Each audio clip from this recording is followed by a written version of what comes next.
Hello everyone and welcome back to the second episode of my new series, The Disney Bartender. I'm so excited that today I am on the second movie in the animated movies of Disney, which is Pinocchio. So I hope that you guys enjoy. We are going to be making the Give a Little Whistle cocktail.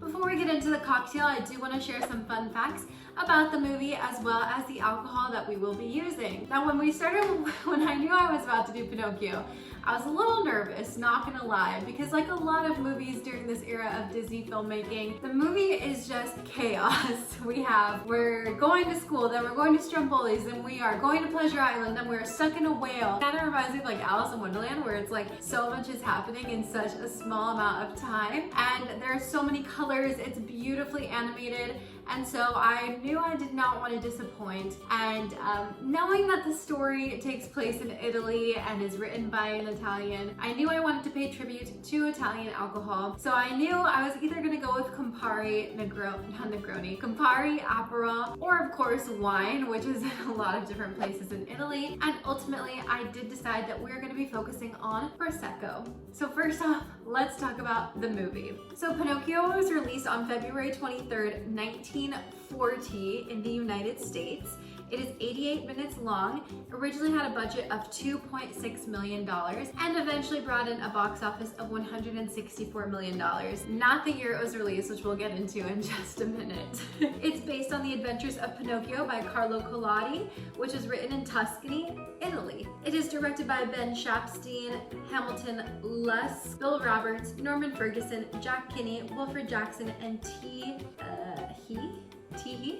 Sorry, I can't read my handwriting. It was produced by Walt Disney. The story is by Ted Sears, Otto Englander, Webb Smith, William Cottrell, Joseph Sabo, Erdman Penner, Aurelius Battaglia, which a lot of those names sounded very familiar from the last video with the Snow White movie. It stars Cliff Edwards as Jiminy Cricket, Dickie Jones as Pinocchio, who was an actual 11-year-old boy, Christian Rubb, Walter Catlett, Charles Judels, Evelyn Venable, Frankie D'Ampo, Clarence Nash, and Mel Blanc. My apologies if I mispronounce any of those names. Fun fact, Mel Blanc actually was going to be voicing the Gideon cat, who ends up being silent throughout the film. So the only thing you can hear from Mel Blanc's recordings is his hiccups. The music is by Lee Harline and Paul J. Smith. It was the first animated feature to give realistic movement to vehicles, machinery, rain, lighting, smoke, shadows, and water. It won 2 Academy Awards, one for Best Original Score and one for Best Original Song for When You Wish Upon a Star. It was a box office bomb because at the time that it was released, World War II was in the full swing of things, and unfortunately the film could not be released in a lot of European and Asian countries. The film was re-released in 1945, where it finally made a profit after its first box office bomb, and most recently filming began last month, March 2021, for the new live-action movie, which is going to be directed by Robert Zemeckis. A fun fact about Pinocchio that you may not know: so the clocks that are featured in Geppetto's workshop were actually built by hand by the animators, because when they came up with these ideas for the different clocks and showed them to Walt Disney, he told them that it sounded impossible and that it could not be done, and they wanted to prove him wrong, so they actually made these clocks. And then once Walt saw that they could actually be done, he decided to give them the green flag to put them into the film. So the alcohol that we're primarily going to be using today is Rufino Prosecco, and this wine is a product of Italy, which I'm going to get more into that.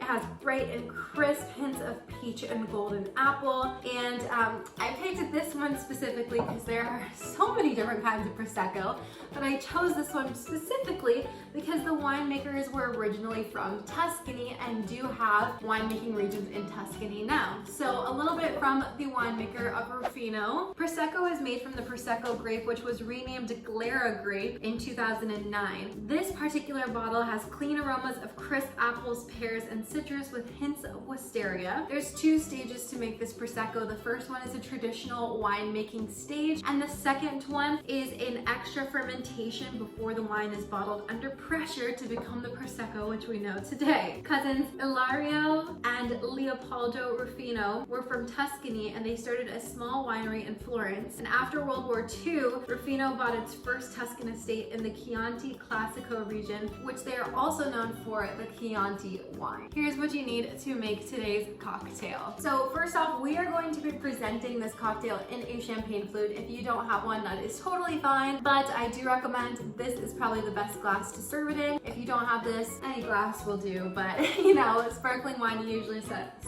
drink it out of a champagne flute. Of course, Prosecco is going to be the base for this concoction. We're also going to be using sour apple martini mix. This is by the brand Roses, which is a very well-known brand. You're also going to need a shaker as well as an egg. And for garnish, you're going to need blueberries and strawberries and a toothpick, which actually, I'm thinking about it, I don't know if I have a toothpick, so we'll see how this goes.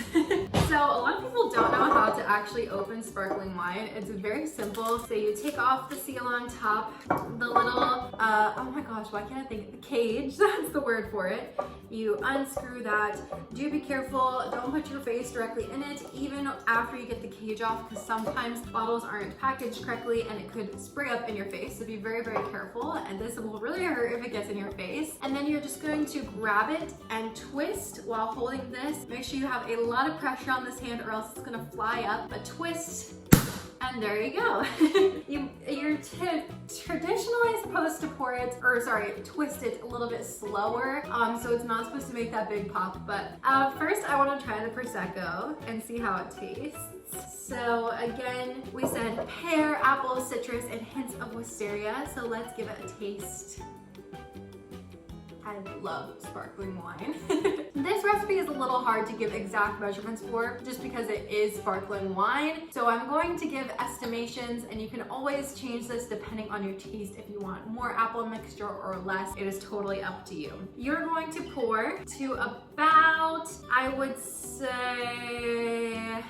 about 3/4 full of the glass. Let me get a little closer so you can see. So you're going to want to leave a reasonable amount of room on top. The Roses sour apple martini mix is not gonna be a lot. It's only gonna be a little tiny bit, or like I said, to taste. So if you like more, you can definitely pour more.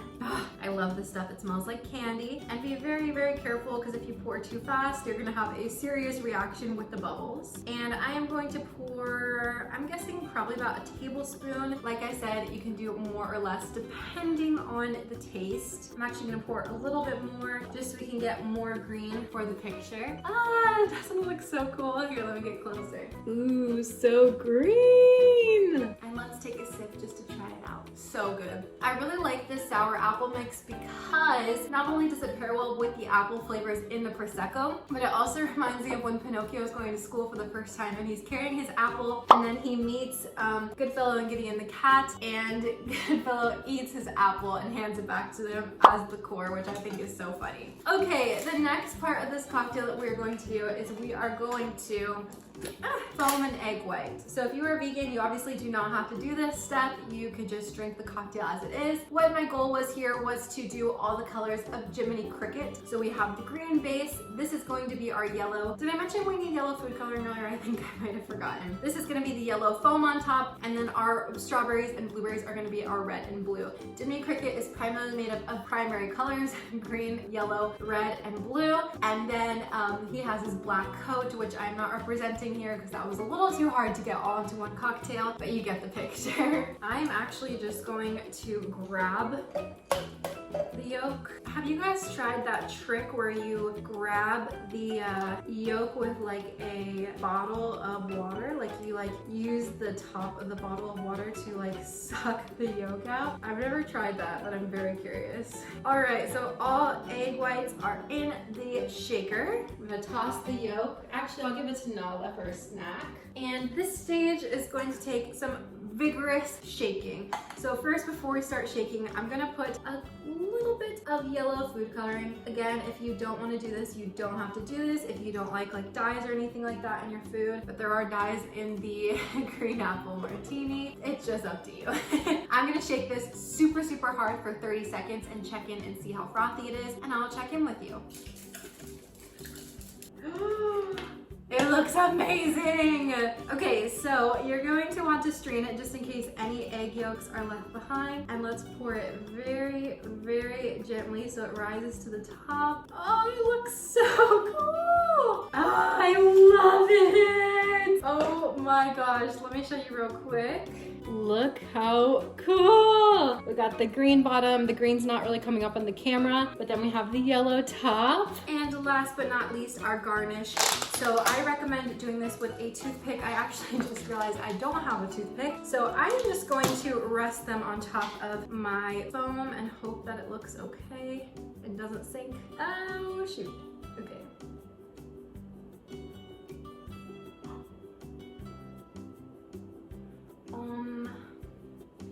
Yeah, I'm gonna need a toothpick. All right guys, have no fear. I found shish kebab sticks, so we are gonna use this as a toothpick. But toothpicks would work much better if you have one. I'm just gonna go ahead and send my strawberry and blueberry through. So pretty! All right everyone, so here is the finished product of the Give a Little Whistle cocktail.